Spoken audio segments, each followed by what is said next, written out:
Warning: the following video contains strong language which may be offensive to some viewers and/or inappropriate for children. The content within this video is intended for mature audiences only.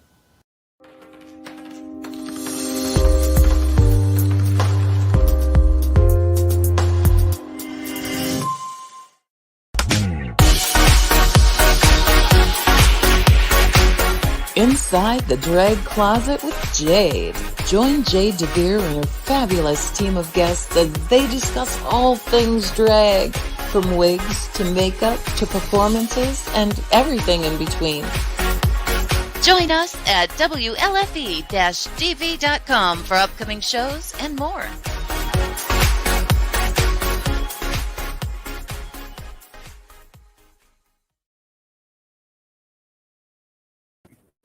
Well, hello there, kids. Welcome to Inside the Drag Closet, the interactive vodcast where we talk about all things drag and some things that aren't. Who knows? We're really just here to have a good time. I am your host, Jade DeVere, and we have a fantastic show planned for you this evening. Tonight, we are giving you a little pride and pageantry. That's right. And speaking of pageantry, my crown is ready to just run away from me. But we are going to be talking about pageantry this evening. I am joined by two of my beautiful co-hosts this evening. We've got Amethyst Diamond and Anastasia Diamond joining me. Unfortunately, SKARLET Overkill could not join us this evening. Unfortunately, she got shot. Oh, I'm sorry. What I meant to say is she got her second shot today. Wow, that could have been really awkward. But yes, she actually posted a little while ago. She got her second COVID vaccine today. So we are super proud of her. But she messaged me and she's like, girl, nope, not going to do it. I'm like, girl, stay home, relax, take care of yourself, hydrate, move your arm. It's all you can really do. But, you know, things are looking up, everybody. I'm super excited about that. We already have a ton of people watching already. Vicky's got dinner and a show this evening. That's right. Shane saying Merry Christmas. Shane doesn't know where they are right now. Josh is watching. Good evening, Josh and Alicia. Katie saying, who is this Raven Vixen? I'll tell you a little bit more about this look in just a moment. We've got the fabulous Cassie this evening. Cassie, shoot Jade a message. Let me know if it's okay to announce our new development, because I got it written down. I just want to get your thumbs up to announce it. We also, Patricia, exotic Jade, great look. I love this look. Speaking of my look, I'm going to get to the rest of the comments, but everyone's commenting on how I look, so I might as well give you a little who, what, where. Who am I? My name is Jade DeVere. I am the host of Inside the Drag Closet. I've been doing drag for roughly 437 years. I absolutely love the art of drag, and I can't picture myself doing anything else. What am I wearing? Well, some fabulous hair. I don't even remember where I got it, but it just lays like this naturally. This is my natural hair. It really is. I naturally have the receipt for it somewhere. And you'll never guess where I got this outfit and my gloves. They are all from Wish.com. I got lucky on Wish.com and I got a fake pleather outfit and I love it. Of course, I have a lovely jewelry set from Rock Spike Hawks. And the most prized possession I have on right now is about to come off because it keeps falling. This is my crown that I won when I became Miss Central Pennsylvania Pride in 2012. It was beautiful and jeweled back then, and it's lost a couple stones. So I thought, what could I do with it? She got spray painted black a couple years ago. I figured it was only right. It felt appropriate. Where can you find me? You can find me every Wednesday night right here on Inside the Drag Closet on WLFE-DB.com with Safe Space Radio. Make sure you check out WLFE. We have a lot of fantastic shows over there. We actually have a whole collection of LGBT shows from across the pond. We've got Everything Yet Nothing Through the Eyes of a Gay Hillbilly, Rainbow Soul with my gorgeous child Izzy a he, and we've got Through Kaleidoscope Eyes, telling stories one at a time. And I just got the thumbs up to announce there's no poster yet, but Femme Fatale, A Woman's World. We realized with WLFE we had a lot of male voices represented, but we didn't have any female voices represented. So we're super excited to welcome Cassie to the WLFE family. Super excited about that. Want to get through the rest of the comments here. Robin, good evening. Just got home from dancing. Robin's an amazing Irish step dancer. So is her sister Vicky. Aurora is watching on her boy page for once. Miss you, girl. I can't wait to hang out with you again. It's been way too long. Josh Evans, he's getting a bit of Morticia Adams tonight. I have to say, Morticia was goals for me when I was just a little homo, but it had to be Angelica Houston. And one of these days, I want to do an Angelica Houston Morticia look. I mean, I need a dress that's cut down to Venezuela. I contoured my boobs, and I don't know why, because this is... Anyway, I'm also getting, some Regina. I love Regina. I do have a Regina look. Maybe we'll bring her out around Halloween. Don't know yet. Oh my gosh, so many people are watching tonight. That is so exciting, but I'm not going to sit here all by myself all night. I have to bring in my two beautiful co-hosts this evening. They are a fabulous duo. They are mother and daughter. Put your hands together for Amethyst Diamond and Anastasia Diamond. Oh, hey kids, what's going on? Bonjour, bonjour. How are you, Horse? Looking good and feeling gorgeous, baby. Yay. Hello. You both look amazing. Yes, we got the titties out. Woo! Yes, you are sparkling, mama. Ooh. That's what I do, baby. That's what I do. All right, girls, I'm going to one at a time. Let's start with the mama over here. Amethyst, give us a little who, what, and where. Alrighty, what's up, everybody? Welcome to Inside the Drag Closet. As you can see, I am your co-hostess, the one and only Miss Amethyst Diamond. I've been doing drag for about 22 years and loving every single year and everything about it. What am I wearing tonight? I'm wearing a cute little red and black piece that I picked up from Hair Viva at Park City just about 2 days ago. The dress I'm wearing, this, as you know, one of my favorite designers is The Love Shop, who designed most of everything you see back here. This is actually the very first piece that I ever bought from him. Just a very long nude illusion dress with a cool little scroll fabric, I guess it is. And I stoned it, of course. But let's talk about the sparkly part. Let's talk about the jewelry. A little known designer, she just started about, 6 years ago. You may have heard of her, you probably haven't, but Rocks by Cox made all of this lovely Swarovski beautiness that you see here. And yeah, where can you find me? You can find me here on Inside the Drag Closet on the 1st and 4th Wednesday of every month. You can find me on Facebook under Amethyst Diamond and on Instagram at Amethyst_Diamond1. Thank you. Fantastic. Alrighty, Anastasia, it is your turn. Hello, everyone. My name is Anastasia Diamond, your pretty, fat, and professional queen, Central PA's Lizzo, if you will. Tonight, I am losing my earrings. I felt that one coming. Ooh, girl, lose my earrings and get mussing up my hair. Some of you boys might like that. One moment, please. And I'm back. All right, you see how big these earrings are. Wait a minute. Talk about these earrings. I got these lovely earrings from Lux, as always. Un momento. Lovely earrings from Lux, and now they're back on my head. Here you go, you can see the full effect. Absolutely gorgeous. I love these earrings. They come complimentary with the ring. My hair is from Zambra Sky. Makeup is done by me, of course, and I have a little bit of Kat Von D, Black Opal. My lips are actually, I've never tried this kind of lip before. So I try to get a little bit of nude, brown, illusion, like a little bit of nude.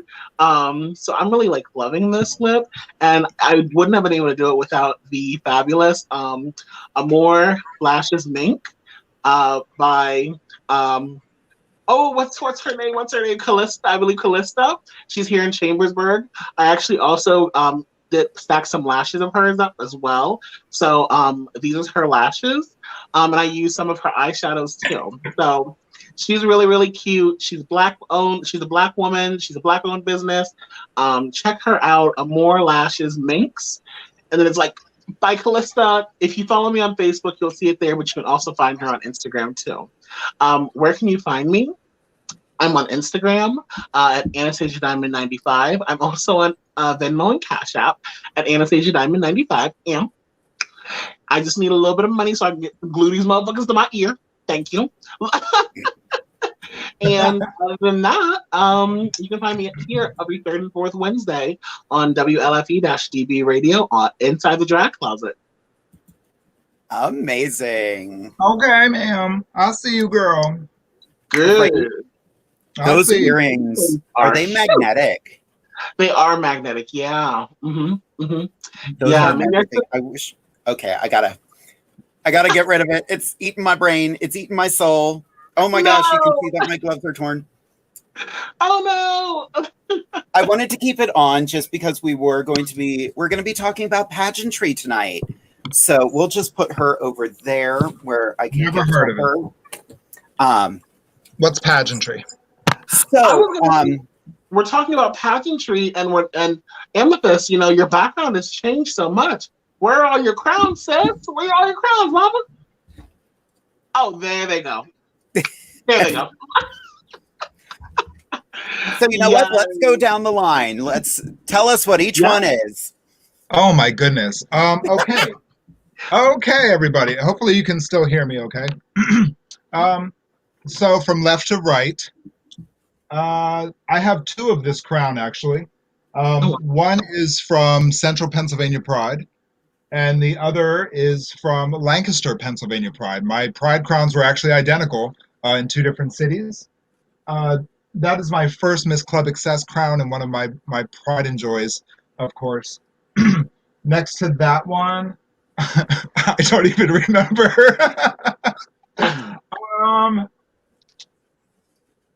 I don't remember what that's from, and that's my tally-ho crown. Sorry, everybody, it's my tally-ho crown. Then my first crown, there's a little baby one. You can probably barely even see it. It's my Miss Stallion's crown, my little belt buckle crown, the first thing I ever got. I have Anastasia's earrings are bigger than that crown. Right. So the big one on the left would be Twin Tier of New York City. The one next to that is Miss New York City, FFI 2009. Then that's the Lancaster or Central PA Pride crown. Miss Harrisburg, Miss Southern Tier of New York, Miss Club Access for the second time, and Miss Scarab 2004. Thank you, judges, for your consideration tonight. Well, now that we are in the third hour of Inside the Drag Closet. Hey, you asked. So for anybody out there who, oh my gosh, lots of comments on that. So pageantry, all of us have competed for pageants here.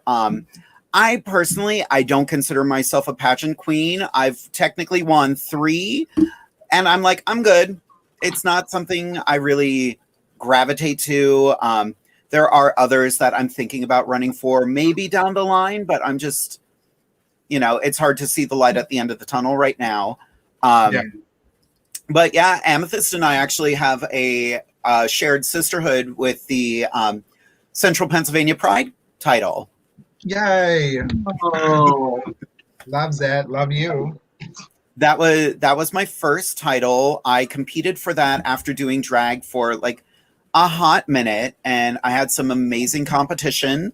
And I was one thing a lot of people don't say very often is winning the crown is one thing, holding the crown is another. Because once you win, it's a job. Yes, and that's such a big thing to stress with people who want to run for pageants. Yes, it is great to win, but that is day one of that crown. That's your first day on the job. So just because you won doesn't mean everything's over. You have to actually be a good representative to that title and the people and the communities that you're representing. They all have their eyes on you, honey. You wanted to be on stage. Well, time to perform. So, yes. Exactly. So, Anastasia, if you were to compete again, what would you compete for? Oh, wow. Since I did such a stunning job the first time, You did, though. oh, no. The music stopped. The heels were a little too high. Never. So, but I think that I might want to, dabble in an at-large pageant potentially. Those are absolutely phenomenal. I would get washed away by the competition, but like the queens there will be so amazing to be able to learn from them. As from big girl to big girl, as well as from glamour queen to glamour queen. But yeah, maybe an at-large pageant. That's amazing. Those girls work. Yes. They do. Never underestimate a big girl. Ever. Never. Mm-hmm. Exactly. Ever. I have seen big girls rip tiny bitches apart. Yes. And Anastasia, when you do go to compete, I got you. I'll be your dresser and makeup artist and all that. So Thank you, Barbara. Let's do it. Let's do it.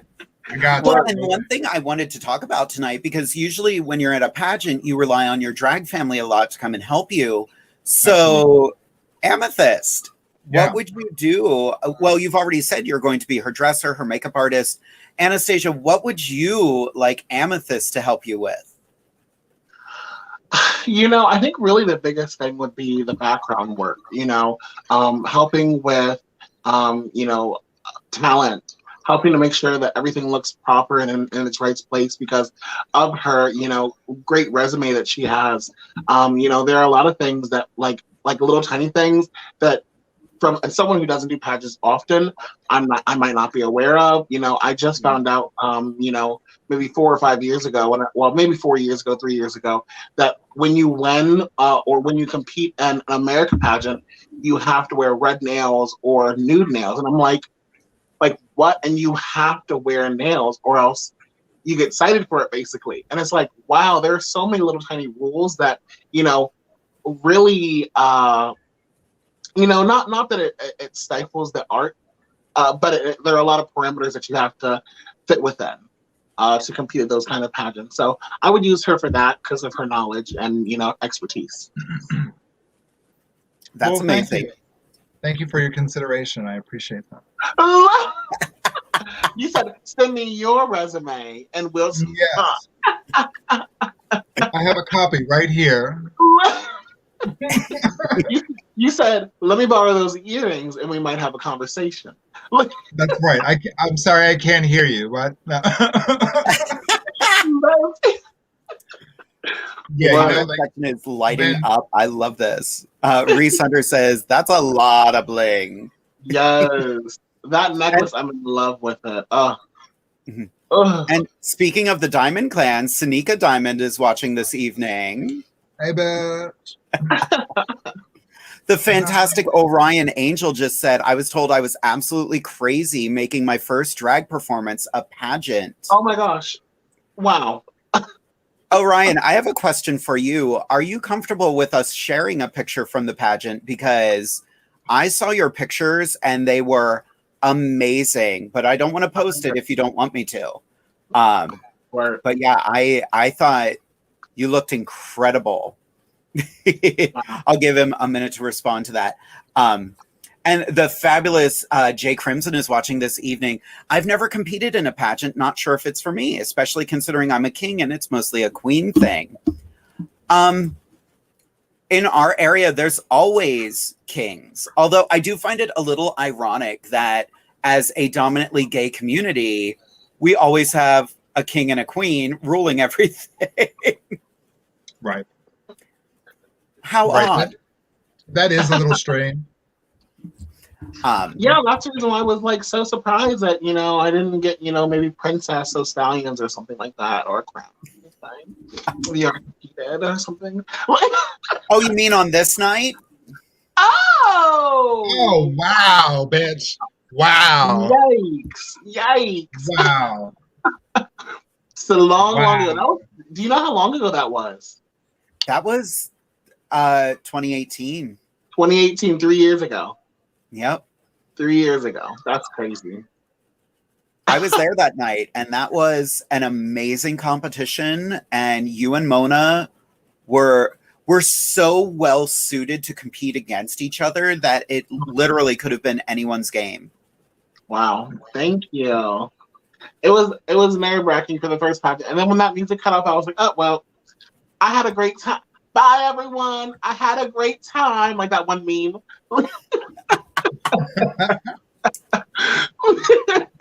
Amazing. It's funny. One of our biggest bars in this area is Stallions, and I have to say one of my favorite crowning photos from Stallion, not necessarily a crowning photo, but a post-winning photo, is actually not any of us winning, but it's this photo right here. Yeah. Of my dear husband winning and me wearing the exact same hair that's on my head right now. Oh, wow. He was not That's ready. awesome. And that was a crazy year. We call it the most tumultuous year of our marriage because it was just work all the time. Well, But so let's talk about that real quick. Let's talk about the emotional toll of pageants. Yeah. For the queens and for those around them. Yes. Yeah. Amy, do you have any horror stories about being a title holder? I wouldn't say I have horror stories. There's just, most of my titles I won when I was in my early to mid 20s, I would say. And when I first started doing drag, it was just like, okay, win titles, win crowns, things like that. And you don't really realize right away how much work there is to be a representative. I often got a lot of flack for, things, because you're judged whether you're in drag or not, even if you're in the community. That's still Miss America over there dancing on the bar, drinking shots. You're a representative whether you have the face on or not. So that can be a hard lesson to learn sometimes for a lot of queens. Of course, I'm not talking about myself, but there's always been some controversy in the Diamond family, and you know what? I own every bit of it, so whatever. That's the crown you don't see on my head. Yeah, you just have to be smart when you run for pageants, and you really have to make sure you won it, because there's a lot of responsibility that comes along with it, and you will be held accountable whether you think you won or not. So, yeah, and the emotional toll that can take on you can sometimes be very harsh. People are judgmental. People are very judgmental. People are very bitter. And you have to prepare yourself to take on all of it from both sides of the spectrum, the good and the bad. And that's what makes a great title holder and a great representative, is somebody who can, merge those things together and find the middle ground and ignore adversity when necessary. So, yeah, that's what I got. I remember. It was very emotional. Oh, yeah, go ahead, honey. Oh, you go ahead. Well, I was going to say it was very emotional whenever I was competing that night for Miss Stallions, because so many individuals, just a FYI, my family was there. And I have a picture of my family and myself on my Instagram, so you can see. So my grandma and my mom were there. But so many people, I would say maybe 10 people maybe came up to me throughout the evening, and they were like, wait, your family's here? My family would never come to a drag show. They'd never support me in this way. And so that night was very emotional for a multitude of reasons, but that really impacted me greatly, because even so to this day, in 2018 even, a lot of people, even who are 30, 40, 50 years old, are like, my parents don't even know I'm doing drag. And it's like, what? That's crazy. Yeah. Mm-hmm. Yeah, and it's has your Anastasia, your family's always come to the shows, right? Yeah. When they want to or when they can, because it's late at night, so they're always like, I'm tired, I gotta drive an hour back, and then I was like, what do you think I'm doing? Right? How about it? Let's talk about that. It's funny you say that because when I first started doing drag back in '98, I started down at the Washington Academy of Arts in Washington, D.C. It was just a theater production group. It wasn't strictly drag. It was just any musical or any production entertainer. I have pictures of my mom helping me put on my pantyhose, and I think she's actually watching right now. So hi, Mom. I love you. This is all your fault. So yes. Mirror, mirror on the wall, I am my mother after all. But yeah, your mom was into pageantry as well then? She's come to many of my shows. I have performed songs for her, and we both boo-hooed on stage. It was just a whole mess. But yeah, I'm very grateful. Mom, if you are still watching, I love you, and thank you for always supporting me and just making me feel loved and important and always beautiful. So I love you. Thank you. There you go. That's amazing. That's so beautiful to me. When I went to the premiere of Scott Church's Drag, I went with my husband, and my mom met me there, and she sat there, and she was my biggest fan that night. It was kind of amazing, and it was so funny. I will never forget. I quoted what was the cartoon? Drawn Together, the animated reality TV show. And in the documentary, I quoted one of the lines in that show, and it was, "Mama didn't raise no fool, and Papa didn't raise me at all." And my mom is like, "That's right." She's like, call him out. Where is the child support? Hello. He owes quite a bit of back pay. That's all we're saying there. I was going to say, with this pandemic, it might be time. Hit him up. That means I have to refriend him on Facebook after he posted something that got a lot of people kicked off of Facebook lately. Anyway, that block button was very popular this year. No. Derek just posted his advice for winning a pageant. Want to win a pageant? Cover yourself in glitter, and then when you give up the crown, dip yourself in glitter. Do you have that picture? Derek, send her that picture off of my Instagram, because I took a picture with him, fully glitterified. That makes me. I have it. It's fabulous, and Derek was not smiling in the picture because he was like so miserable. It was so funny. Oh, I've got it somewhere. It's in here somewhere. I will definitely find it, and we will definitely see it after the commercial break, unless I find it quickly. Oh, it's in this folder. You two talk to each other. I'm gonna use my Google foo. But I'm frozen right now. Oh no! Caught you slipping. I'm so sorry. Yes. I'll be right back. All right. Lovely. My darling husband at his step down, covered in glitter because he made a bold choice, and we are still finding glitter all over our house. Oh my God, stop it. And that was in 2018. Speaking of male presenting performers, I did get the thumbs up. And actually, Anastasia, I would like you to give your honest opinion of what you were about to see. Let's consider this the creative fashion portion of the pageant. Ooh. And you get to see this. Ooh, toot or boot. Ooh, this is fabulous. Oh my goodness gracious. It's a toot for me. Yeah. I love it. Look at I wish we could zoom in. I love the vest. And it matches the colors on the pocket, on the buttons there of the jacket. And that's a beautiful purple. Oh my gosh. It's so fun. And there's still makeup, there's still product, even though it's more of a masculine look. And I love that. I love male presenting performers who are not afraid of cosmetics. Yes, very much so. Very much so. When was that from? That was a couple nights ago. Oh my God. Yep, that was Bearded Grand Diva or Devo in Lebanon. I was gonna say I saw the beard too, and I was like, okay, wait a minute, what's going on here? That's exactly. fabulous. Oh, I did get there are a lot of comments that we just got, and I kind of love this. I wish Amy was here for them. Just a lot of people very grateful that we've all got such supportive families of what we do. Sanika saying her mom and cousin were both in one of her talents, and her mom and grandma came to shows regularly.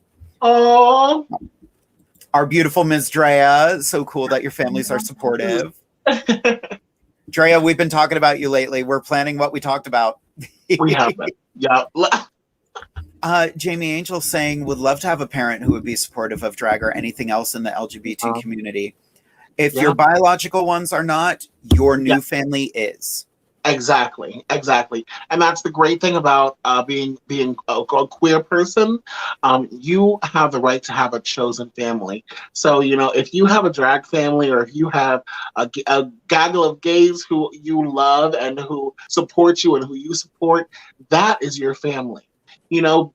Family is not, I detest the phrase, blood is thicker than water. And it's like, girl, blood might be thicker than water, but sometimes someone pees in the gene pool. Exactly. Oh, I hate it. Who's peeing in a pool now? What did I miss? I thought we were talking about pageantry, ladies. So, since we're talking about pageantry, I just had Anastasia do this, and Amethyst, I'm going to do the same. Yay. Imagine you are a judge at a pageant, and for creative fashion, you get to see contestant number 1, Orion Angel. Okay, and this is for creative fashion, yes? Yes. Okay. And to critique, is that what we're doing? Sure. Wonderful. From the first look, I get very kind of like a circus entertainer, sort of, or what's the word? Cirque du Soleil, ringmaster. Ringmaster. It reminds me of a master of ceremonies, so to speak. The colors are good. It reminds me of Mardi Gras. The makeup matches the coat. So, yeah. Good job. I love it. Orion, you weren't expecting to be critiqued tonight, were you? But none of us have anything negative to say. That was fun. No.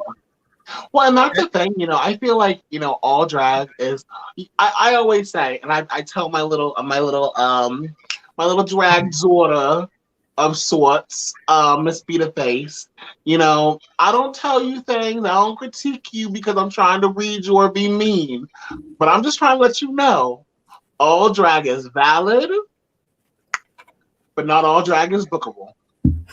That's right. And some of it's messy. Very messy. So, yeah, very much so. Great job. Orion. We ain't gonna lie to you. Right. And even still, if drag is allowed to be messy, if it's messy for a reason. Like, there's a big difference between messy because you're lazy and messy because that's what you're going for. Yeah, exactly. Well, kids, we are going to take a quick commercial break. I am going to go and get some water. I've had a very rough week, so I'm losing my voice. She was sucking dick on. Right. But yeah, I've had a long week at work, so I'm trying to get my voice back. But when we come back from our break, we are going to have a little, listen, both of you. I will separate the two of you. No. And when we come back, we're going to have a little Just Ask Jade. I found a fantastic question that has been hiding in the comment sections of Inside the Drag Closet, and I didn't realize it until I checked our notifications. So we've got a good one planned for this evening. I'm going to have my lovely co-host answer. But for the meantime, we'll be back in just a couple minutes. See you, kids. WLFE Digital Broadcast Network is on TV, You can watch all of our shows on WLFE-DB.com. Check out our channels. Paranormal View for all of your paranormal type shows. LGBTQ Friends for all of our LGBTQ shows. Variety Unlimited for all other shows. It runs 24/7 right on WLFE-DB.com. You'll even catch the lives, all in one place. Never miss an episode, past or future. WLFE-DB.com, where our shows are your shows. Here at WLFE-DB, you can find shows that vary in many topics. The paranormal, the creepy, heavy metal, and LGBTQ and drag. Our shows are your shows, and we want to provide a wide diversity for all to enjoy. So, tune in to facebook.com/WLFEDB Radio. Like, follow, and share with your friends and family.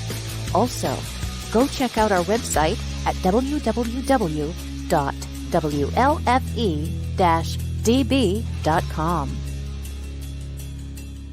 2021 just got better. Your favorite shows from WLFE-DB Radio can now be found on Facebook Live and YouTube Live.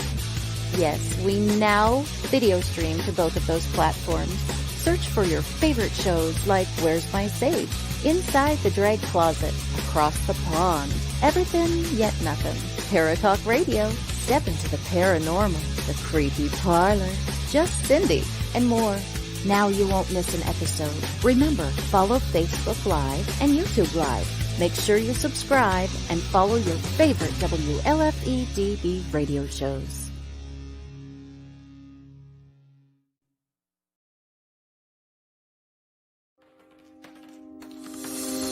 More from WLFE-DB Radio Network after this.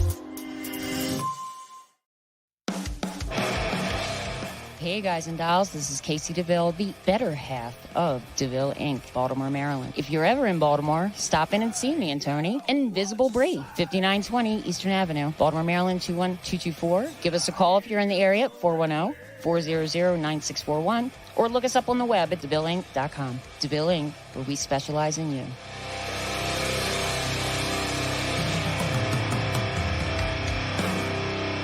Oh yeah. Life just got sweeter now that WLFE-DB has merchandise. Show your support by purchasing your t-shirts for WLFE, Paratalk Radio, Inside the Drag Closet, and more. But it doesn't stop there. T-shirts, coffee mugs, tanks, buttons, cloth bags, and more. Go to WLFE-DB.com. On the top bar, click on the merchandise tab, and bam, there you go. You got merch. Support the shows. WLFE-DB.com. You're listening to WLFE-DB Radio. Now, back to our program. Well, hello there, kids. Welcome to Just Ask Jade, the segment where you can ask a drag queen anything. So I got a fantastic question. She asked it 2 weeks ago, and I've just been busy with work, but I found it today, and I wanted to answer this question for Shannon Bess. Maybe you could talk about etiquette at drag shows. If not in this show, maybe another. Absolutely. Etiquette in drag shows goes both ways. You know, if you're coming to a drag show, be there to have a good time. You're going to have a great time. But a few things to remember. Drag performers are human beings too. You know, don't pull my hair. It sometimes will come off. And if it doesn't come off, it's going to hurt me if you pull it because it's pinned in, it's glued on. You don't know. Sometimes I might even use my own hair. I usually don't, but I might. Personally, for me, don't touch me. I don't like being touched. And that has nothing to do with my drag. I'm just not a touchy-feely person. You know, consent is very important when you're coming to a show. Consent is important anytime. But if you're coming up to someone and putting your arm around them, you know, be careful. Numerous times someone will put their arm around me. I'm very short, and my head will all of a sudden be like this because you're pulling my hair off. Don't don't touch my girls. Don't touch my butt. Don't touch me. Consent, consent, consent. Yes, these are fake. They're not real, but you don't know which drag performers have real ones and which ones do not. So regardless, you should never put your hands on someone without getting their consent first. Other things to remember: if you're at a drag show, pay attention to everyone.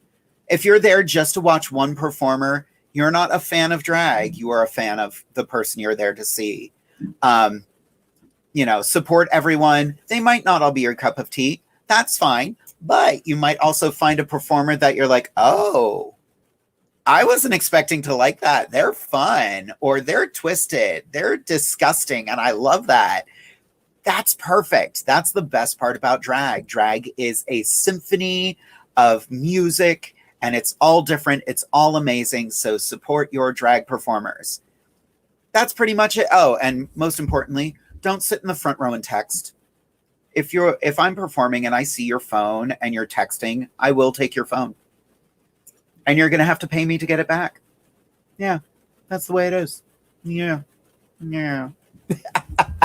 So that is our little bit of Just Ask Jade. But I want to ask the girls what they think about that. Before I bring them back, though, because I keep forgetting to mention it, do you realize we have merch? That's right. You can go right to www.jadedevere.com/merch, and you can get your own Inside the Drag Closet hoodies. We've got t-shirts. We just got the tie-dye t-shirt, and I love it. Fanny packs, masks and gaiters, and of course, sticker packs. So the more you get, the more you are funding Inside the Drag Closet. All proceeds go right back into keeping the show going and me not going broke from doing it. That was really shameless of me, and I regret nothing. Alrighty, I'm going to bring back our lovely pair of sparkling diamonds. So let us welcome back Anastasia and Amethyst. Wait, let me get us back to where we were before. No relation. No relation. No relation. So, Anastasia, what is some drag show etiquette that you would like to share with everyone? How long we got? No, just kidding. No, I mean, everything that you hit on was great, and very much so echo that. Now, every now and then, if I'm in the mood and you looking good, go ahead and smack that ass. Okay, every now and then. But no, I think the biggest thing is like that hair. When people put their I don't like people touching my neck anyway. I'm like, I don't understand who does that. Like, oh, come here, pal. I'm like, no, please, God. But when I have my hair in, I've had people who pull my wig back, and I'm like, I need to leave this area right now. Leave me alone. I've had a girl who has oh my God, what did she do? It was at work. And you know how small work is in Harrisburg. Work is a club called the West End Republican Club. They say it's Republican in it, but they was cool. But I had a girl who was pulling on me, and I was like, I'm in the middle of doing a number right now, very intoxicated. But I was like, it's small already in here. The other thing is we have a show called Divas Down Under, and with the venue, there are very, very tight corridors between the tables. So there's not a lot of room. So if you are getting up to go to the bathroom, go get a refill or something like that, get up and move. Don't get up, stand around, talk a little bit. Bitch, this is the stage. All of this, it's a very interactive show. So get out of the way. And as well as that, there are also waiters and waitresses who are running around. This is a production. And you're not part of it. If you want to be part of it, baby girl, go on a little bit of makeup. Let me see a glam outfit, and maybe we can talk. But keep it moving, and understand that you're there for the show, not to be. You're not on the. Maybe you're not on the poster. I'll say that you're not on the poster. So other than that, really, like I said, you want to slap the ass every now and then. If you cute, I love Lacrosse just commented on this, and he was like, honestly, I've had someone literally sniff me, but definitely consent is key. Yes. And the thing is, if you're going, like, really the biggest thing is, I forgot about this. Don't play with people's money. Like, I've had people who are like, with the money, and I'm like, I just walk away. I don't even entertain it, because I'm like, I don't have time. It's $1. Now, if it was a 20, a 50, I'm just like, but for $1, baby girl, look around. There are about $100 other here. Move out my way. Exactly. Right. Amethyst, anything to add?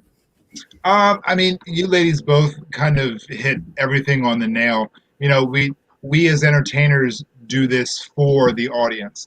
Yes, of course, it is our art and an emotional outlet for us. But we put a lot of time and a lot of money and a lot of effort into what we produce for you. So it's simply a matter of respect. We as entertainers will respect you. You know, we're not, well, some entertainers have, but, you know, we're not going to pull on you or, you know, we may dance next to you or do the lap dance thing or stuff like that. But it's just a matter of respect. And that's the most important thing to remember. You know, I'm 6'3" without high heels on, and with hair and heels, I'm probably about 7 foot. So, you know, oftentimes people are reaching up to me, you know, to embrace me, to hug me, which is fine and well. I love that kind of interaction with people. But just keep in mind, you know, what you're going to pull back. You know what I mean? Like, you know, maybe just shake our hands or, you know, just, you know, squeeze our shoulders or something like that. We know that we're loved and we appreciate that, but just keep in mind that there's a lot of strings holding this work together, you know? So, and nagging one will take down the whole castle. To once again quote a cartoon, can't you love me without touching me? Right. My Venmo and Cash App information. No, what they do is they go up and try and hug Amethyst, and you know, obviously she's looking like really beautiful and sexy like Janet Jackson. Then you do it the wrong way and pull it down a little bit too far. You're gonna pull back and look and see it's Michael Jackson standing right in front of you. Maybe even Joe Jackson. Wait a minute. Might be Joe. It probably would be Joe. Yep, LaToya, Joe, something like that. Oh yeah. Don't slip up. It's true. She's right. You know? Now I can't unsee it. For our celebrity drag race, whenever we do another impersonation, I'll do Joe Jackson into LaToya. How about that? Yeah. We do celebrity impersonation. Amethyst will be the Jackson 5. I'll just keep turning my chair and turning into a different one. Yes. It'll be like a Snatch Game. All the queens who do like 2 or 3 people on Snatch Game on RuPaul's Drag Race. Yeah. Oh, talking about Drag Race, the biggest pageant of the you know, the world, allegedly. Did we see who the winner was? We did. Yes. Spoiler alert, if you didn't watch it, mute it real quick, turn it down real quick. Don't look at the screen. Congratulations to Simone. Oh! So awesome. Miss Simone, yay. A drag goddess. Absolutely gorgeous. Every single runway look that she did was killer. Statement piece after statement piece. Yes. The hair, the outfits. Yeah. Good for you, baby. Good for you. Keep up the good work. Black excellence. Exactly, Katie. Black excellence is exactly right. Yes. All I have to say is I am very upset with the way how they did. Well, of course, and it was the same way how they did it before. But the fact that they used that wheel and Gottmik and Simone were against each other in the first, I was like, no, they need to be in the top 2 together, battling it out. Like, what? Yes, absolutely. And Gottmik's Hellraiser outfit. Oh, so good. Stunning. Shut up. Like, the best part, And you the know, purse. it's always funny with RuPaul's Drag Race because of course the winner does well, but it's always the next few who do really well as well based on how they're portrayed on the show. I don't think Gottmik is going to be hurting anytime soon. I see she already got booked for Oh yeah. oh shoot, what was it? Her and Rose got booked for the Was it Work the World? I think it is Work the World. Mm-hmm. Mm-hmm. Yeah. Because they just added their superhero looks to the poster. Nice. Wow. Well, I hate to say it, but the other one's not getting booked. Ooh. Here's the thing I'm going to say about that, though. Candy Muse is a sickening performer, but the way she looked on the show was awkward. And, like, it's so hard. And that's the thing about RuPaul's Drag Race. Those contestants spend thousands upon thousands of dollars to get on that show. And I don't want to say it comes down to, you know, did you spend the most in order to win? But, you know, it painted her in such a bad light. But I still stand true to what I said before. There are queens who have been on that show who looked like villains and could be the nicest people on the planet. Having worked with the Vixen, I encourage everybody out there to see her. You will not regret it. She is an amazing performer, and she is such a down-to-earth, amazing person. So subscribe to her OnlyFans. And that's, you know, valid. Like, yes, truly. It is, but you know, in the words of what is her name? I'm sorry, it just left me. I said what I said. Iman. Yes, Logo? ma'am. Logo? Yes, ma'am. Arrogant. Oh, her video for Arrogant. I was like, I was done. You know what? Talking about that, and you know, I want to go back to the fact that we were talking about the money that goes into it, but really quickly, her song "Arrogant." Someone, they don't have confirmation, but they kept flagging her video on YouTube, so she couldn't put her song "Arrogant" on her YouTube page. But when they posted it up on World of Wonders page, it stayed up. All of a sudden, that's awkward. So. Yeah. Well, she has a lot of stuff going on with, you know, I don't know if she may have violated the NDAs or anything like that, but like, oh my gosh, the way that they've villainized the goddess Tamisha Iman. Come on now. Yeah. That's a scary thing. So I wanted to go back really quickly because we talked about the girls who spend thousands and thousands of dollars. And like, that's the thing about Drag Race and about pageants as well. You put so much money into this, and it's not a guarantee that you're going to win, which is so scary. Like the time. Yeah, go ahead. Well, and it's funny. I wanted to get to some of the questions, and the first question I see here is, how do you deal with the disappointment from pageants you don't win? Who wants to take that? Yes. Yes. I will happily take that one. My first couple of pageants, I can say that when I didn't win, I was disappointed, but it's so much bigger than that. Is it disappointment? Yes, it's disappointment. What does that disappointment tell you? That you have work to do.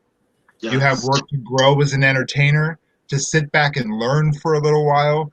Just because you lost today does not mean you are not going to win tomorrow. At all. At all. It took me many years before I felt comfortable with what I brought to the table. You know, I was always listening to everybody else. Oh, you should do this. You should do that. Try this. And I wasn't successful because it wasn't mine. You know what I mean? So and those losses were due to the fact that my heart was not in what I was producing. I was producing everybody else's hopes and dreams. Yeah. It wasn't until I did what I wanted to do that I started, you know, winning more crowns. So don't be disappointed if you don't win. That just tells you you're not quite where you need to be yet. And keep pushing. Yeah. Keep pushing. I am who I am because of all the negative things and the disappointments that have happened in my life. I am a collection of life's disappointments that have made me into such a beautiful person, an understanding and accepting and an acknowledging person. So turn those flaws into facets. That doesn't mean you should hang up your heels. That just means keep pushing, baby. Keep trying. Strive for better. Always reach for more. You know, when we do drag, I will be learning until I am gone from this world when it comes to drag. I learn something new about drag all the time. I am not the say-all end-all of drag. This is just the drag that I prefer. But I'm always learning new things, like wearing Scarlet's face the one time, doing a celebrity impersonation. I've never done those things before, but now I have them under my belt. And the next time I run in a pageant, I guarantee you I'm not going to be the first to run it. Yes. Okay. Look. Wow. Anastasia, do you have anything to add to that? Well, I think the biggest thing is, just as Amethyst was saying, take that the loss. Don't take it as a loss. Take it as you're gaining something. You're gaining something even better than that crown. You're gaining the fact that you can look at the critiques that were given to you. Continue to hone your craft. Continue to make what you do special and something that will be, eaten up by the crowd and by the judges. And if you had a good time out there doing the pageant, then you've already won. You've already won. And the thing is, though you won't be though you won't collect a title name or a crown, people will see you and they're going to be like, come to my club, come to my club. Exactly. There are a lot of ways to come along with it. Yeah. And lose. I'm gonna add a little snark to all of that because everyone's always used to me being nice, but I posted this picture a little while ago. What you don't realize in this picture is while he had just won, I had just lost. Yeah. And I was so happy for him. And this is gonna sound really shady, and I don't regret it. You know what made me happy? Everybody in that room telling me I was robbed. And, the queen who won that night is sickening. Her and I were chatting earlier today, and I adore her. But at the time, we were not on the same page. So even after competing, only one person can typically win in a pageant. So unless it's RuPaul's Drag Race All-Stars. Things have happened. But, befriend the people you meet backstage because that person you're competing against might become your best friend later. Truly. I can't picture anybody I competed against that I'm not still friends with, like, because of winning or losing.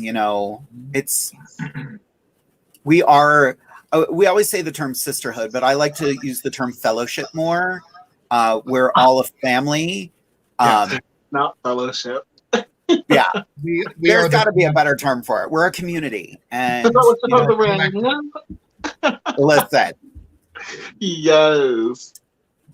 But we have a lot of questions coming in. So bring it. Let's talk about it.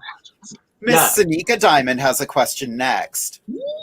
What is the most you invested on an evening gown for a pageant? I'll take this one. Go for it. I got married to someone and my mother-in-law gave me an evening gown. That was my winning evening gown for Queen of Hope. So technically 8 years of marriage. That's the most I invested. That's fantastic. Yes. I love it. I love it. How about you, Anastasia? Yes. Oh, well, I've only competed in one pageant. So it was like $200. Maybe $300. I can't remember how much the dress was. But this was actually the first gown that I ever purchased. It's like a mermaid gown, and this one was, I think, $400. But I use it for a photo shoot, not a pageant. But cute. Yeah. And Amethyst. Lord, if I could have all that money back.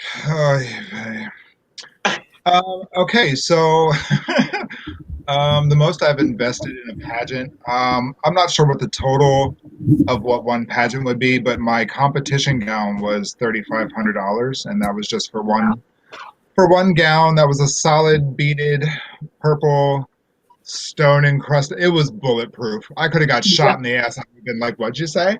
Like, like it was $3,500 for my competition gown. So I probably around $4,000, and that was for Miss Pennsylvania. So, wow. I mean, right Absolutely. now I have $750 worth of jewelry on. So, oops, Yeah. Hello. Look, it's not cheap. it's not Not- cheap at all. Yeah. It's not cheap, but it looked good, and that's what matters. So I like this next question. Keep the questions coming, kids. We're going to be here till we answer them all, or Yay! until one of us falls asleep. I'll be So okay. Orion has a fantastic question. Is it proper to ask to be in someone's show, or is it more proper to wait for them to ask you? Oh, Go for it. For me, and this is just from my personal experience, if you are looking to join someone's show, make sure you have already been in the audience supporting that show. There are exceptions to that rule. Yes, indeed. But if you want to be a part of someone's show, make sure that they know you support the show that you want to be in. Yeah, exactly. Perfect. That's all I got to say on that matter. So, yeah. Anything to add, Anastasia? Not at all. That's exactly what I was going to say as well. And if you want to be in someone's pageant presentation, go ahead and let them know the skills that you bring. Give them your resume. I mean, honestly, like we've been talking about, this is a very expensive process. So, like, if you are just starting out and like you want to be, but you don't have experience dancing or something like that, start with the training. You can always, start. But pageants are very, very serious, and very expensive. So, all I'm saying, they are. And Now, that being said, that doesn't mean that you're going to win the pageant, and that doesn't mean that that is what's necessary in order for you to succeed in that pageant. I've seen bitches spend tens of thousands of dollars and lose to somebody who was just simply more talented. It doesn't matter how much it costs. I've been doing this for 2 decades now. I'm fortunate enough to now be able to afford nicer things. And it wasn't always that way. But that does not make you a winner by spending that kind of money. I remember a girl in this area, and I'm not going to name names, but she got so bent out of shape in a couple months of doing drag. She spent a few $1,000s on drag, and she was in a competition, and people were like, it's all right. And she's like, but my outfit is $1,000. And everyone's like, we don't care. You don't know the words to your song. It doesn't matter. So it doesn't even matter. Spending money does not equal quality entertainment. Not at all. Money will not buy you talent. It will only buy you Swarovskis. That's it. Exactly. Well, and as well as that, there's also a bit of within pageantries. There's a bit of what is the word I'm looking for? Like, I guess putting your time in as well. Like, very, very rarely will you find queens who come in to a pageant fresh off the street and sweeping and winning that pageant on their very first time. Oftentimes, you have to put in the work ahead of time. Through at least at least a couple of years of performing. I was doing drag for a couple months when I became Miss Central Pennsylvania Pride. Yay, sister. But I have always been a performer, so that went a long way. I heard that one of my fellow contestants actually confronted the judges and was like, I've been doing drag for 10 years. Jade's been doing it less than a year. How did she win? And they were like, she's a performer. She knows what we were looking for. And I'm like, right. And it wasn't personal. Like, I wasn't going in there to beat anyone. I was there to win. The fact that I had to beat people to win it's not the fun part of it, And I still consider this person a friend. But I know what was asked, and I took it personally for a while, and then I was like, you know what? She was valid to be upset, and I see where she's coming from, but I disagreed, and apparently so did the judges that night. So there it is. Money will not win you a pageant, that's for sure. Yeah. And here's another thing that I want to add. You know, winning a pageant or losing a pageant doesn't mean you're better or worse than anyone. It means that crew of judges liked what you had that night. Yes. Yep. Right. It's just 5 people's opinion, and they happen to favor you the most. Yeah. Exactly. Yeah. All right. This question here, it's directed to Amethyst first. So, what's some good advice for a beginner drag queen? My name is Ruby Reds, which that's cute. I've been doing drag for about a month. Okay. So, Ruby, I love the name already. Ruby Red, you already set yourself up for so many things that you can do with your name. Don't overdo it like Tina Burner, but Ruby Red is wonderful. I love that. You can really play off your name first and foremost. I should say first and foremost, have fun with what you do. Love what you do and be happy with what you present. There is no right or wrong. There's no this way or that way. It's most important that you enjoy drag for what it is, which is an art form. Embrace the fact that it is solely your representation of what you want to present. And don't let anybody tell you that you can't do your style or anything you want to do in drag. Just be yourself and be humble. Always stay humble. It doesn't matter if you back up crowns. I don't care about the shiny pieces of metal back there. It was the friends that I made. It was the commitments that I made. It was the fun and the memories that I made that make that crown what it is, not the fact that I get to put it on my head and parade around. That's all bullshit.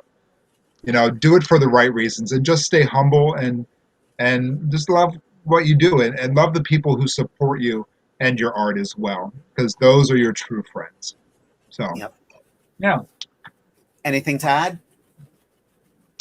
No, not really. I mean, just what I would do is watch a few tutorials online. Latrice has a lot of really great tutorials out there. What's her name? Oh my gosh, I'm like blanking. I mean, depending on what your skin tone is, watch queens who are similar to your skin tone. Because they're going to give you tips and tricks that work better for darker queens. I used to at one point in time try and use like clown white powder for my face, and I was like, "Oh, that's not for me." Then she gave it to me. Yeah. And she gave me a little concoction, and I still use it to this day. So talk with local queens, watch tutorials, and just start practicing really. And the thing is, you're not going to be perfect 100% when you first start out. I keep all of my drag pictures up on my Instagram so you can see my journey, and it's a rough journey, but just keep at it. And in between your time with your family, in between the time with between work, in between self-care, or if it is your self-quit care, practice doing makeup, practice doing if you learn to sew, that's going to save you a lot of money. Learn to do hair, it's going to save you a lot of money. But just start and watch a lot of tutorials. Yeah, don't be afraid of it. Just dive right into it. Yes. Just don't be spending. Don't spend exorbitant amounts of money though when you're first starting out. I was so stupid. I went to Sephora and I listened to those bitches there, and they were like, "Well, there's this $40 foundation." And I was like, "Okay, bitch, don't spend $40 on a foundation unless it's Dermablend and you know your color." But otherwise, start out small. Come on, where's the body and legs, and Yes, yes. Naked body cover right there.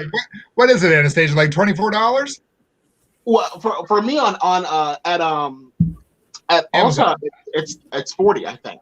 But I got it on Amazon for cheap. I got mine on Amazon too. I will have this foundation for the next 3 years of my life. Right. Truly. Yeah. I lost track of where we were in the questions. Oh, but no. there's a lot of good questions. Oh, I just saw it. Where was it? Oh, it was Robin. Robin wants to know, how do you handle the pressure and anxiety during a pageant? She's an alcoholic, right? It's I don't know. I felt like when I did my pageant, it was the same, and maybe it was because I was, maybe I think what was that, 2 years into the game, maybe. So I was still, a little bit. I think it was 2 years in the game, a year into performing. So I was still like, oh, So I think, for me, it was the same anxiety and nervousness that I still get every single day. Before, every single day when we were in person. So, kind of just breathing techniques and, pumping yourself up, giving yourself affirmations by Anastasia. And yeah, just telling yourself that you're that bitch and that, you know what you're going to do and you're going to kill it. Yes, exactly. Stay confident. Don't look at what anybody else is doing. That's a big one. Because, you want to compare yourself to the bitch that's been doing it for 50 years, that has beaded gowns, like, lined out the wazoo. Like, don't pay attention to what anyone else is doing, because that will cause you to influence yourself based off what you see. Exactly. What wins a pageant is confidence. I don't care if you come out in a trash bag or a paper sack. If you come out and say, you know what, this is my potato sack, and you're going to love it, that will win you a pageant. So, truly. One of the best pageants we used to have in this area was called the State Street Pageant. And it was kind of the anti-pageant. What's she doing? She's pressing buttons. Oh, there we go. Hello. Hello. You all right, girl? Hello. No, the State Street Pageant. I was humbled to have that title for a year. Basically, it was, we saw who could be the trashiest, the sluttiest, the most disgusting in the area, and if it was still around, it was, I remember I loved being a guest at that. I used to MC that pageant before actually, the year I won, we didn't have anybody sign up to compete. So I took whatever was in my bag and I competed with that. And I was like, no. My husband was judging, and literally, actually, to talk about pageants, there's usually a lot of different categories. One of the categories is usually, evening gown, which we all dressed to the nines tonight because we could. But for that one, it was more evening wear and what you would wear leaving a hookup. So I found my husband's clothes and held them on and walked around in his clothes that he left in the dressing room. Oh my God. I regretted nothing. Yes, bitch. I remember at that show, I performed The Itch by Vitamin C.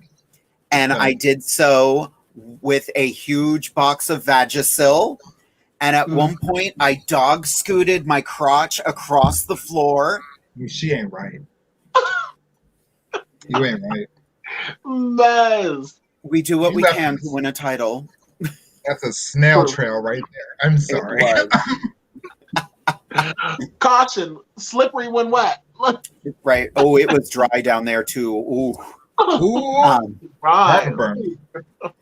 So we still have a ton of questions to get to. Come on. Here's a good one. Has there ever been a time when you've come face to face with hate or bigotry out at a show or while in drag in general, and how did you handle it? I have a scary story. It was actually one of my last shows as Miss Central Pennsylvania Pride. I had put together the show. I was exhausted. I was angry.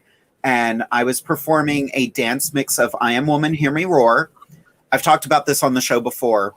I didn't realize it at the time, but my husband posted a video of it.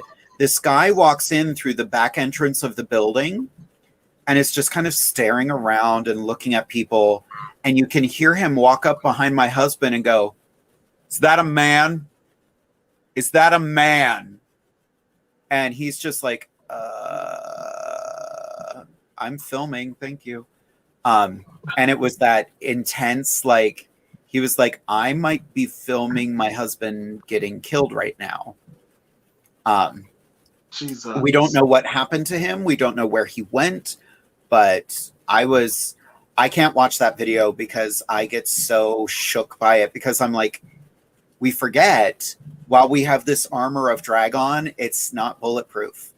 Yeah. And yeah, this guy, he's just, his intensity and just the way he carried himself was just intimidating. So. Oh my God. Anyone else? No, I've really never had anybody who was just, I mean, other than, prides where there's always protesters with signs and blah, blah, blah. It hasn't happened while I was performing, but, it's certainly while we're walking by and they want to holler whatever they want to holler, which they're entitled to do. I always just look at them and I wave and I smile and I say, "Hi, we love you." And, I kill them with kindness, because the thing they can't stand is when the thing they hate turned around and says, "I love you" to them. Oh, Boy, that ruffles the feathers so quick. You just don't react, because honestly, we're all so much better than that. Yeah. You want to act that way, you go right ahead. I'm still going to love and embrace you. Like, Exactly. you don't have that power over me. So, and it's so important to take away that power from the people who want to blah, blah, blah, blah, blah. Like, sit down. Take a seat. When you calm down, we'll have a conversation. Until then, I'll be over here being fabulous. You know what I'm saying? And over here like that one meme. Sit down, calm down, calm down. Yes. Take a seat, baby. We'll be right with you. Well, the only time that I experienced hate at a drag show was when Jade DeVere made fun of me for falling down at my college drag show. Shame. And I'd push her again too. Shame on you. That is. You made it an official hoedown. Oh. And the earth shook. Girl. She called you a hoe, baby. We all had that moment of, oh my God. Oh, she's laughing. Okay. She's fine. Right. Like, get up. This isn't about you. Right. Stop showing off.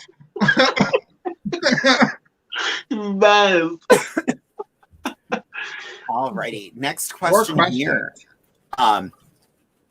On the etiquette front, we've just caught up to, the etiquette question from before. So that's how many questions we're getting tonight. So get comfy, kids. On the etiquette front, what is the typical expectation regarding photos at drag performances? I know masquerade competitions at sci-fi conventions prohibit flash photography.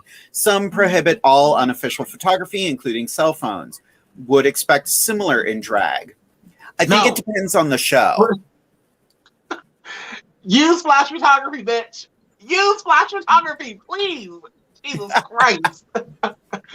Oh my God. I hate whenever people take pictures and I'm like, they just take a picture. I'm like, great. And I'm like, can you retake it with flash?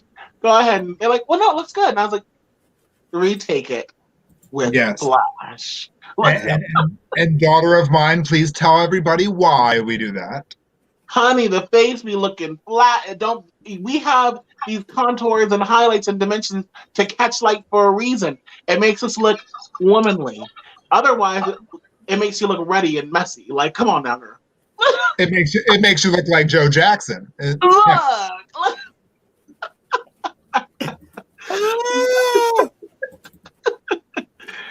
Shenanigans.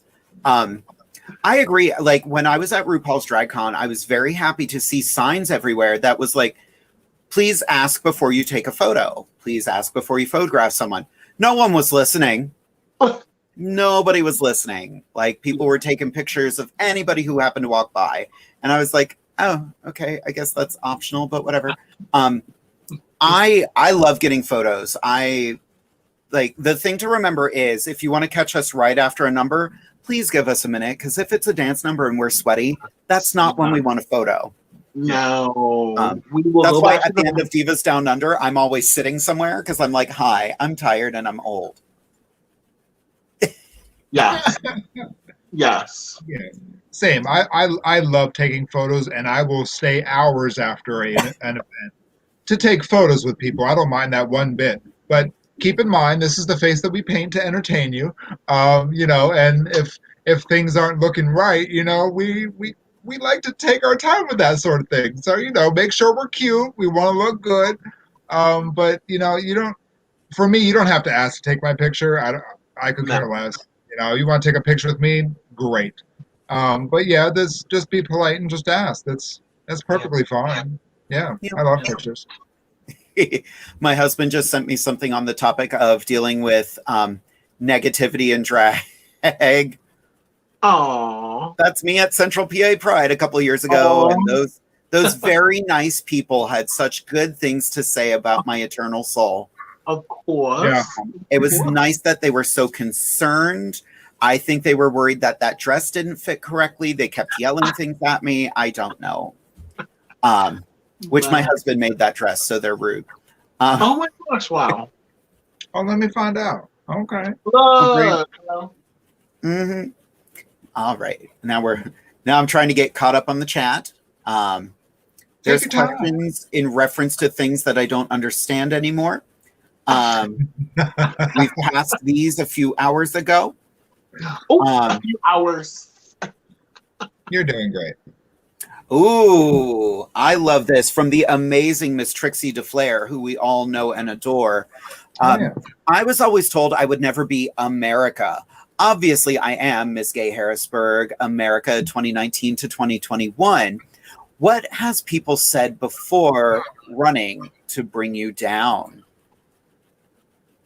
I've heard you're competing against her, you're not going to win. And I'm like, okay. God. Challenge accepted. accepted. You about me like that, Lord. Yeah. I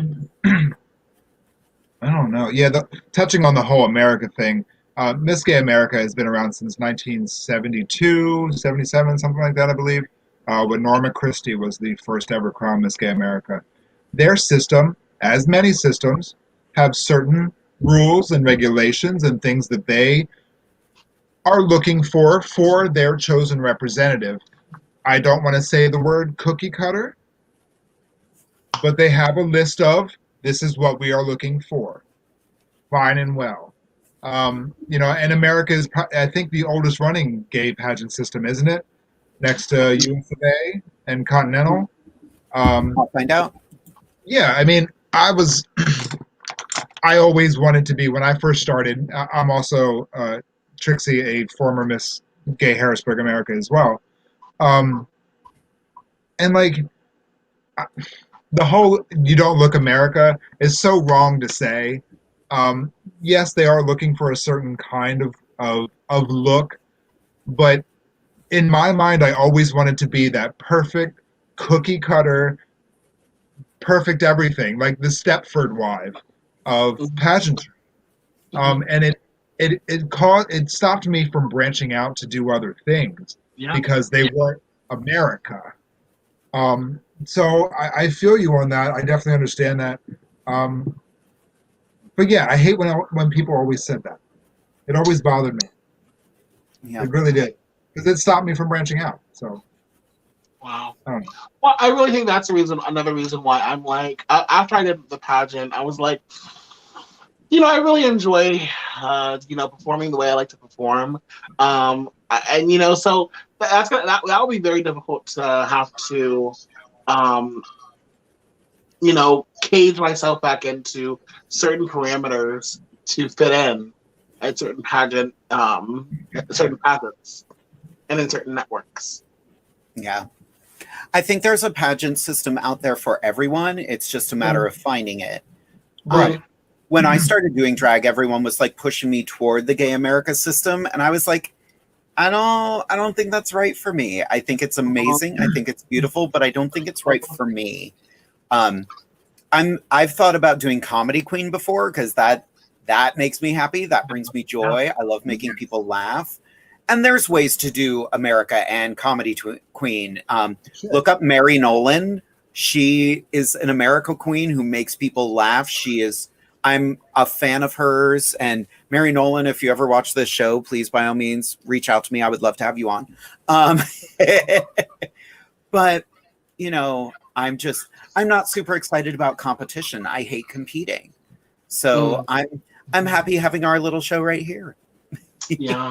Yes, indeed. Ooh, another good question from Jay Crimson. Have you ever had or heard of someone who didn't shell out money to win a pageant? Absolutely. All the time. Oh yeah. It's all about what you know, not what you buy. Yes.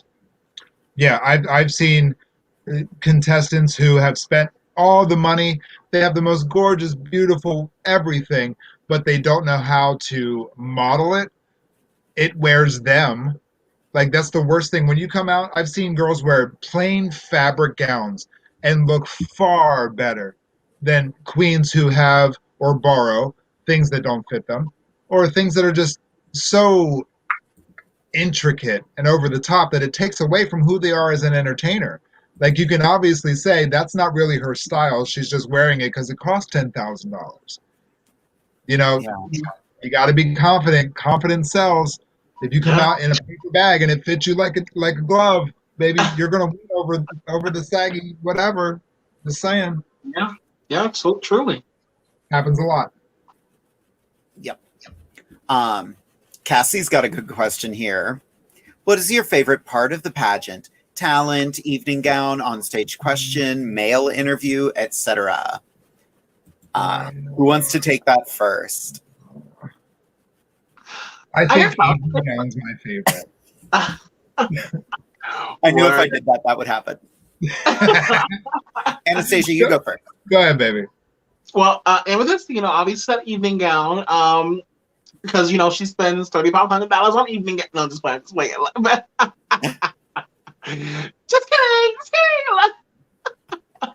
No, I love the onstage question portion, especially because I like to talk a lot about specific issues, like LGBTQ issues. So, like, for that, I'm like, bitch. So I like that part. And you usually do that in your evening gown. Yeah. Yeah, no. Yeah, normally. Exactly. I was going to say talent, but now that you mention it, like, my husband filmed me when I competed for Queen of Hope, and I was really proud of my onstage question. Wow. Basically, I was asked, if someone came to you and said they were being bullied, what would you say to them? And I think I responded with, I would have to listen to them first, because not everybody's situation is the same. But I would do everything in my power to listen and let them know that they are special and they are loved. And I was going to continue, but then I was like, no. Work. I was very proud of that. Aww. And you should be. Definitely. Yes. That category makes me so nervous, though. But I was like, oh, I've got this. Yeah, that one makes me the most nervous, too. Really? Well, you can't practice for it. Yeah. You can't? You can't really rely on that beauty, baby girl. You can't rely on that beauty. Like, no. Sure can't. It is scary. You have to work. You have to think on your feet. And that's where, that's where your true self shines through. And that's where the most expensive gown in the world doesn't mean a damn thing if there's not a beautiful person wearing it. Yes. What would you do about someone bullying you? I'd laugh in their face. Get over it. Like, Horrible. Did you I could really see just say someone that? saying that though, just to be flippant and then going, no. You said it, it's out there. To tie into all of that, Trixie says, what was your favorite onstage question? Mine was describe your perfect date. Obviously, it was April 25th. Oh my God. I love it. Not too warm, it's not too cold. Oh my God, talking about April 25th, we just passed April 25th. Sure did. The perfect date. And it was hot as hell. What the hell? Like, Right? It's hot today too. Again, it was hot. Oh my winter, God. summer. Yeah. I don't know why. I live with my grandparents still, so they love the heat. But like today, while I was putting my makeup on, I was sweating, sitting there putting makeup on. I was like, I can't do this. I'm gonna have to leave. I'm gonna have to call Jade and say I can't do it tonight. Just you and me, girl. Just you and me. I put an air conditioner. I mean, we could do it. We can do it. I put an air conditioner in my room today. I was like, oh, no, ma'am. Nope. I got my fan running now. Me too. I don't know. What was our question? What was our favorite onstage question? Mine would have been for Miss Gay Harrisburg America 2003. Was that? No, it couldn't have been, because they wouldn't have asked that question at an America pageant. Anyway, it was asked to me by Cowboy Bill. He asked me, what would your drag porn name be and why? And I said, I thought for a minute, and I was like, Ivana Hump a Lot, because Ivana Hump a Lot. And it was just that simple, and I won on stage question. Like, it was the weirdest thing. But I was like, Ivana Hump a Lot, because Ivana Hump a Lot.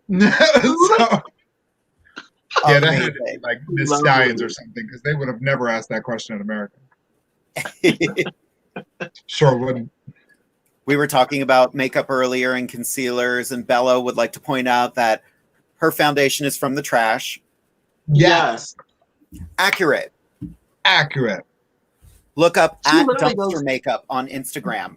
Yes. Who just got a She lovely literally hair. goes diving.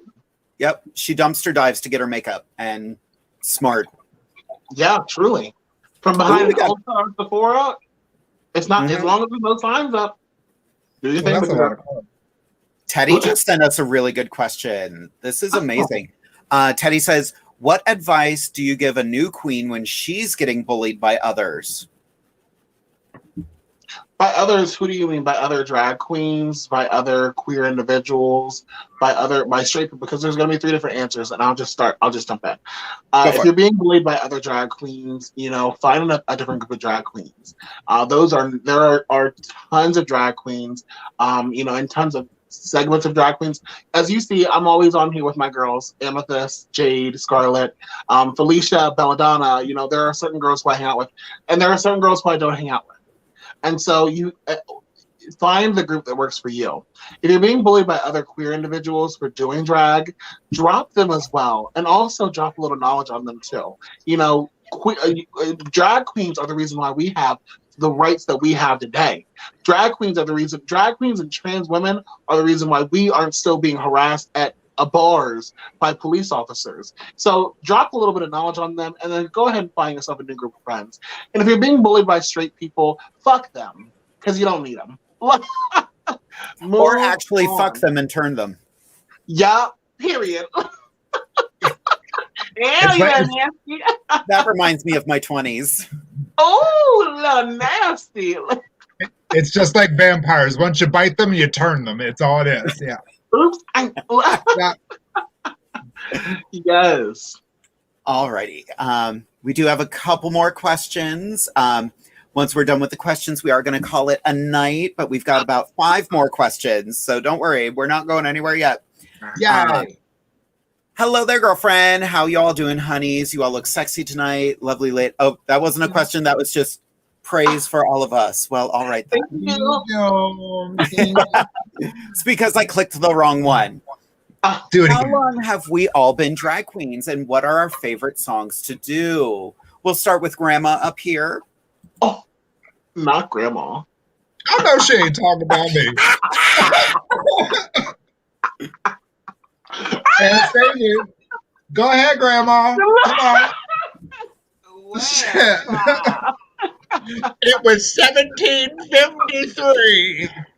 It's been 84 years. It's been 84 years. Yes, cut through Titanic. No, I started doing drag in 1998, so I've been doing it for about 23 years now. I was 3 years old. I know. You weren't even a tickle in your pappy's sack yet. My God.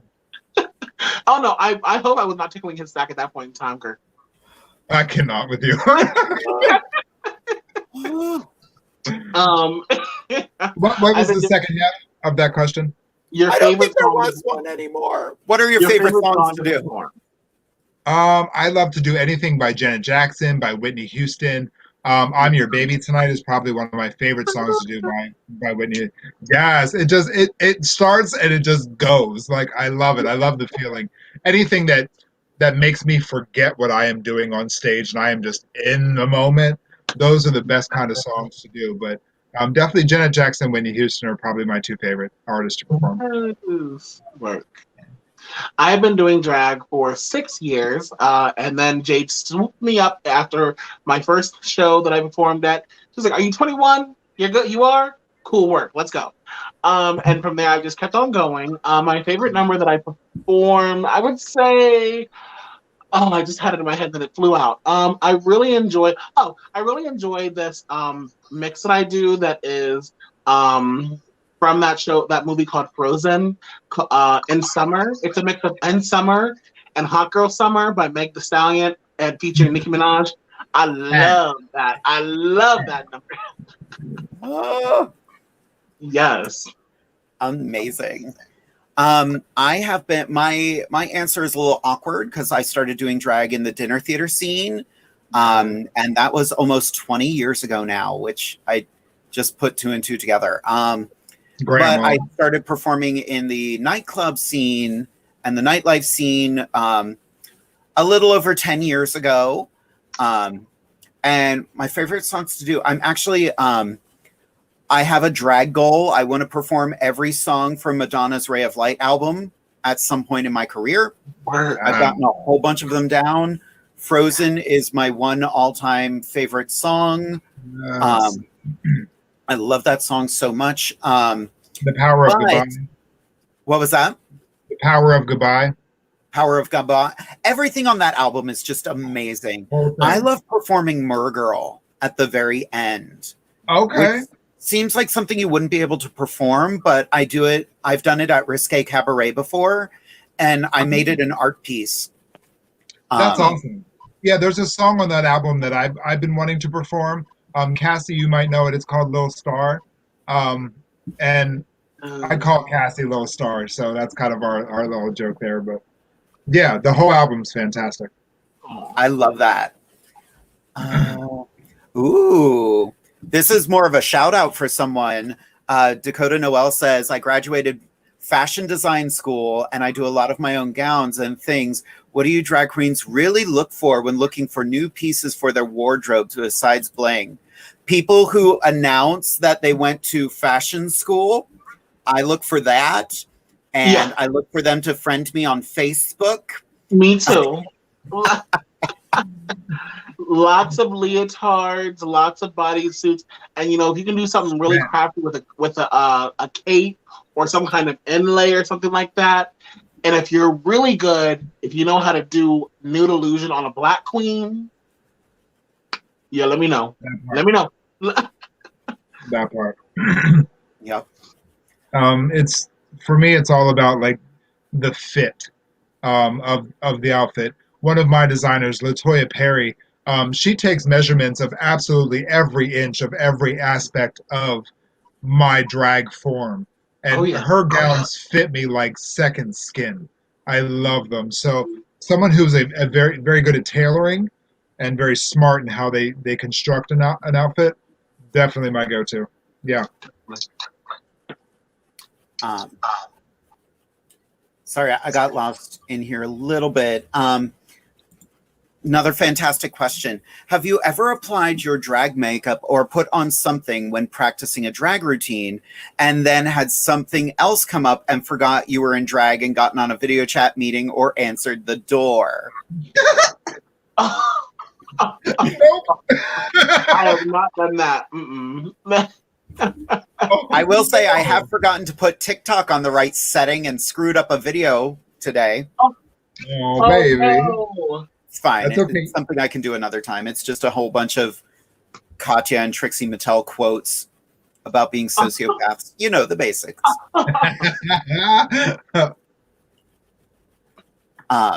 No, I've never done that. No. Yeah. I was saying for 2.5 hours, you know that you've done your face. Or not Yeah, 2.5 hours, an hour and a half, 2 hours. Excuse me. Yes, God. Vicky has a really good question here. As someone who knows mostly Miss America pageants, what rounds do we all have? It depends on the pageant. It does.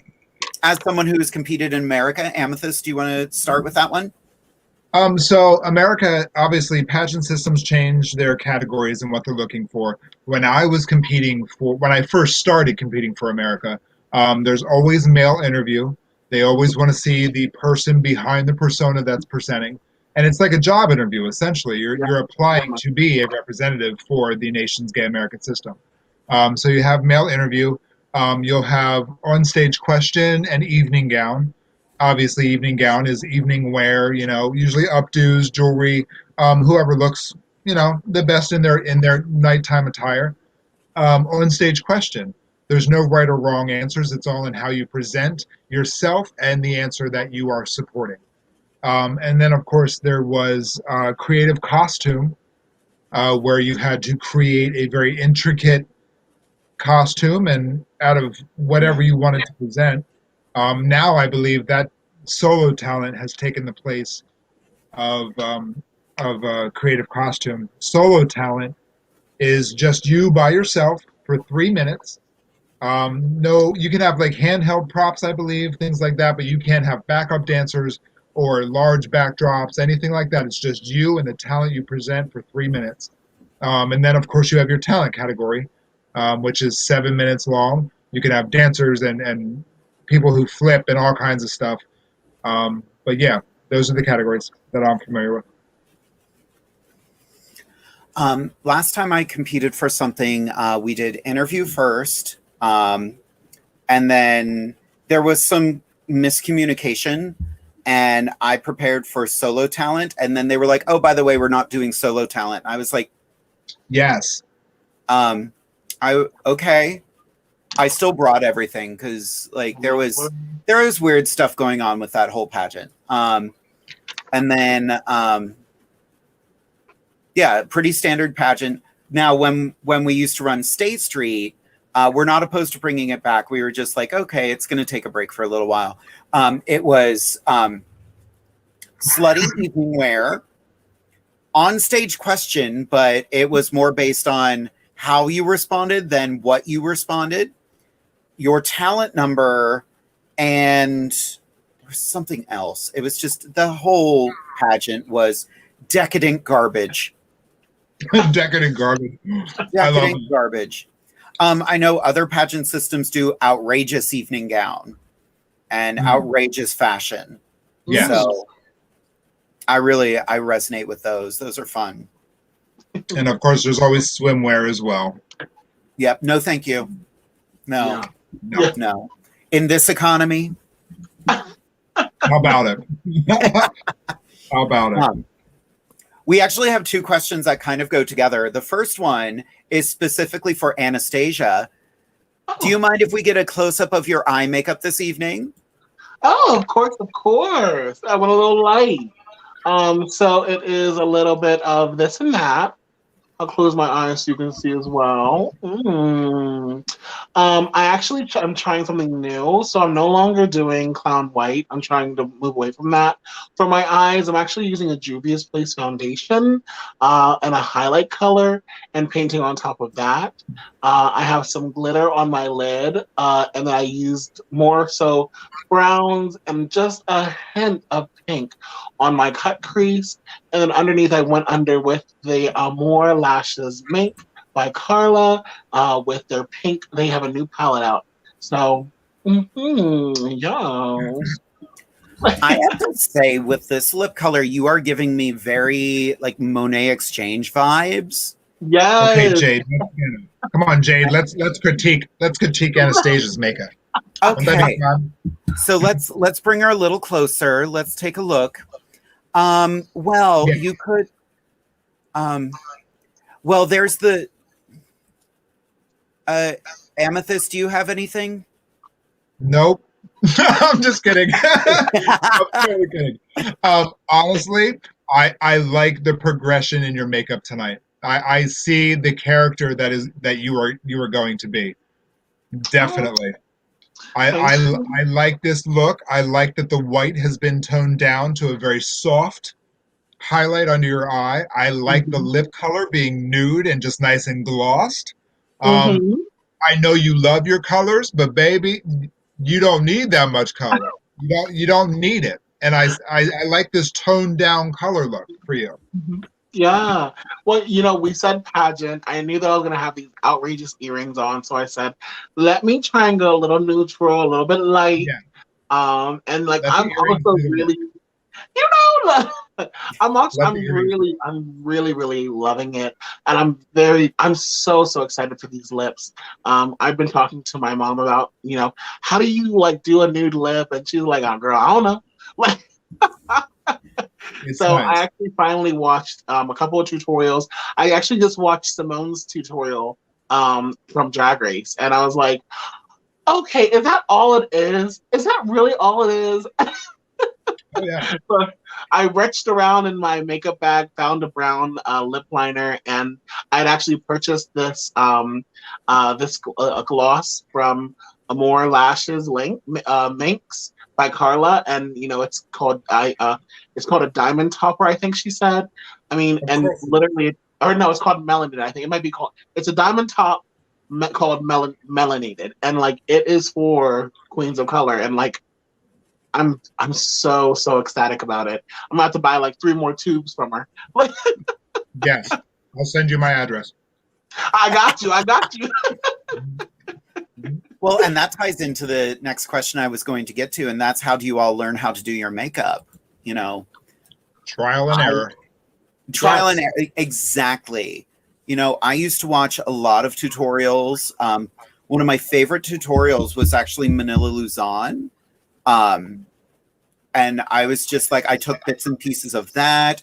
And then I would just look at queens I really enjoyed and then realize I like what they're doing, but my structure to my face is so different. So I'm going to appreciate them, but I'm going to do something else. Yeah. Totally. Well, and you know what I needed to do, what I did was I knew this one girl, her name was Cake Dairy, I believe. We competed in a couple of Instagram pageants together, and she used to do outrageous looks. Like the liner would be long, bigger than Scarlet's liner. So I went to that level, and I was like, wow, this is a lot. And then I kind of toned it down a little bit because I was like, okay, what I was doing before what just wasn't working. So like I continue to tell my little drag daughter, Miss Be the Face, do something bigger, do something, always go bigger and then try and tone it down. And like you'll eventually get to a place where you're happy. And but at the same time, you can always continue to evolve because like I've been doing drag for 6 years and like this is my first nude lip that I've done. And I'm like, oh, okay. All right. I want to do your makeup sometime. Please, yes. Oh my gosh. I haven't had my face done by anyone else before. Nice. Yeah. So maybe we'll do that one night. Once we can all get together in person again, we'll all paint each other for a night. Yes, that'll be really cute. I want That'd to be paint fun. all of you. Ooh, Miss I'm game. Dakota Noel added me. Thank you, Dakota. Oh, On Facebook. Yeah. We're gonna be working together real soon. Right. Well, kids, we have officially gone 20 minutes over our time at this point. Yes. So, what we're going to do, we're just going to wrap up a little bit. We're going to say goodnight to everybody. And we are going to start off by letting you know who we have got booked for the next month, because I have let my co-hosts book the entire month of May. Oops. So, Amethyst, do you want to start and let us know who to expect next week? absolutely. So next Wednesday, we're very fortunate because it is Cinco de Mayo. So we are going to be having a very Latin-inspired celebration for us tonight. And the guest that I booked is Candy Fuentes, who is the current reigning Miss Universal Latino at Large Plus. I believe I said that correctly. But I perform with her down in Rehoboth at the Blue Moon. She is a wonderful, wonderful person and a very talented entertainer. And I'm very excited to see the interaction we're going to have with her next week. It's going to be a blast. So I can't wait. I'm very excited. Miss DC Universo Latina USA Plus 2021 and 2022. I wrote it down because if I had to say it, I know I would have forgotten. Oh my goodness. It's so many words, but she earned every single one of them. So you're going to love her. She's hilarious. I can't wait to meet her. Sadly, Scarlett is not here tonight, so I'm going to let you all know that on May 12th, we are going to have the incredible Miss Ashley Lynn, who is a former Miss Gay Pennsylvania America. And she is one of our dear sisters, and we talk smack about her all the time. So it's about time we get her on the show, because we only read the ones we love. And we have the fabulous Miss Chastity Vane joining us that evening.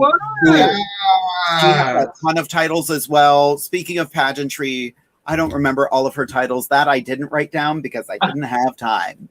All of them. Yeah, for real. And for May 21st, Anastasia, why don't you let us know who you are bringing in? Is it May 21st or May 19th? I don't know. I don't know how to calendar. Yeah, I've been telling people May 19th, so I've been lying. It's the 19th. I'm just dumb. It's the Lord, 19th. okay, thank God. I was like, Hello, everyone. My name is Anastasia Diamond, and I will be bringing in two fabulous performers. One who I just recently purchased a wig from. Her name is Adonis Illusion. So it's like Adonis, Adonyss, and Illusion is spelled I-L-L. No. I is I-L-U-Z-Z-I-O-N. Oh, I love it. I love it. She is from San Diego, California, and she is very much so likely going to get on Drag Race here very shortly. The other amazing guest that I have booked is Chad Robert Hurst. Doesn't sound familiar? Well, baby girl, that is the owner of the Drag Stop, a phenomenal one-stop shop for all things drag, wigs, pads, costumes, and more.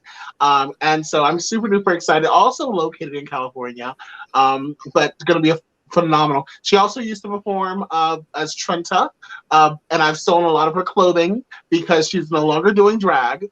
By stolen, I mean I purchased a lot of her clothing. But yes, super duper excited to have them both. Oh, awesome. Amazing. And then on May 26th, it's our 1-year anniversary show. Oh, my nerves. Oh my Can you imagine? We have been doing this for a year. So we are going to come up with something fantastic to celebrate that evening. I don't know what it is yet. I'm going to hang out after the show with my sisters here, and we are going to figure out something fabulous. But it is getting late, and we are reaching the end of the night. So there's only one thing left to say, and that is to say goodnight, kids. Good night, kids. Love you. Bye.